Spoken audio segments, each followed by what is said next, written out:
प्रकृति धन्यवाद देवा कथा जो आशा विश्वास नहीं भारतीय जनता पार्टी को 4.5 कोटी जनता ओडिशा प्रदेश मतदान आम नेता सम्माननीय सीएम को निर्देश क्रमे काली जो कैबिनेट बैठक प्रथम कैबिनेट बैठक बसी से कैबिनेट बैठक रे आम निष्पत्ति नेलु जे आम चारोटी आम मुद्दा रखी से मुद्दा को काली अनुमोदन होती से सारा पृथ्वी भावावेग जगन्नाथ महाप्रभुंकर जो चारिद्वारा खोलिबा कथा एवं कर्पस फंड गोटे सृष्टि करवा जे आगामी दिन में कौन समस्या न रहू असुविधा न रहू से विषय को आगे रखिक आम निष्पत्ति नेले से विषय को माननीय मुख्यमंत्री भी आपण मानक अवगत करिसेंती। तृतीय विषय है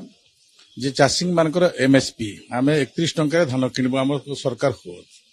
जो भी आम सरकार होती आम 31 टंका धान किणीचु इठी भी आम 31 टंका धान किणबू ए आमर गोटे बहुत बड़ प्रतिश्रुति थिला से प्रतिश्रुति को कैबिनेट निष्पत्ति नहीं से दृष्टि पंचम कथा है जे माँ मानक आम 50,000 टंकार व्यवस्था करूँ से व्यवस्था भी आमर कैबिनेट निष्पत्ति पारित होती। सबुठार बड़ कथा है 24 वर्षर आपण मैंने नमूना देखी सरकार देखी जो सरकार 24 वर्ष एपरी निष्पत्ति नहीं पारि नथिले से निष्पत्ति भारतीय जनता पार्टी प्रतिष्ठित होता सरकार निष्पत्ति नहीं एवं कार्यकारी आपण मैंने 100 दिन कार्य खसड़ा भितर देखा पाइबे। तो ये सौभाग्य ओडिशावासी थिला भारतीय जनता पार्टी कमिटमेंट थिला से कमिटमेंट को आम संपूर्ण भाव में कार्यक्षम करूँ। सरकार जदि ठीक चले ऑफिसर माने भी ठीक चलिए आमर लबांग आम पाखे अच्छी लबांग आम धरबू लबांग धरले हाँ तापरे घोड़ा ठीक हिसाब से जीव से प्रकार जो प्रशासनिक सहयोग रही जो आपण मान मनरे सन्देह अच्छी से सन्देह आपण दूर कर दियंतु। सरकार आमर गोटे निष्पत्ति नौछि ओडिशार जनसाधारण निष्पत्ति नहीं आ से निष्पत्ति को आम पालन ही करूँ से दृष्टि से कौन प्रकार प्रतिबंधक रहिबो नाही। ए प्रकार विषय काली कैबिनेट भी आलोचना होती चीफ सेक्रेटरी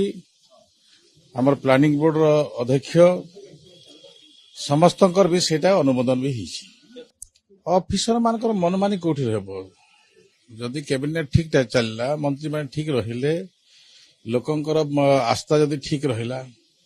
ताले सब ठीक चलिबो ए विश्वास रखंतु। ए विश्वास को आधार करिकरा ओडिशार जनसाधारण मतदान देइछन्ती से दृष्टि आम आगामी दिन को अपेक्षा करवा निश्चित भाव में माने एब्सोल्यूट गवर्नमेंट आमर होइछि भारतीय जनता पार्टी जनता निर्वाचित कर पठेइछन्ती से दृष्टि तांको काम करिवार अछि आमे काम करैबार अछि निश्चित भाव में दुहे परिपूरक से हिसाब से आमे काम करिबो। ओडिसा अपेक्षा कर समय को अपेक्षा कर निश्चित भाव में जानी पारे कृषि गण मिली पारे निश्चित भाव में स्वागत करूँ कृषि जदि मिली पारे तुम जानिश आम स्वागत करूँ।